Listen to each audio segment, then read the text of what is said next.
Mikel Laboa handiari ere egin zioten makina bat omenaldi. Euskal artista paregabea 2008ko abenduaren batean joan zitzaigun. Hutsune handia utzi zuen gure artean, baina ondare bikaina askoa ere bai.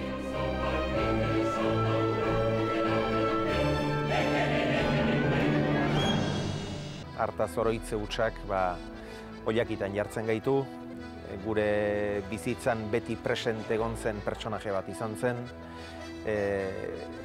unkitu gintuena, gure bizitzako hainbatune garrantzitsuetan bere musikarekin presente egon zena, eta presente goten jarraituko duena. Hauze humila zan behar, Humanidade ikaragarri. Horregatik jarri zuen jendeak daun lekuan, zeon lekuan eta daun lekuan. Haizeak eraman zituen Mikelen errautsak aginako gainean.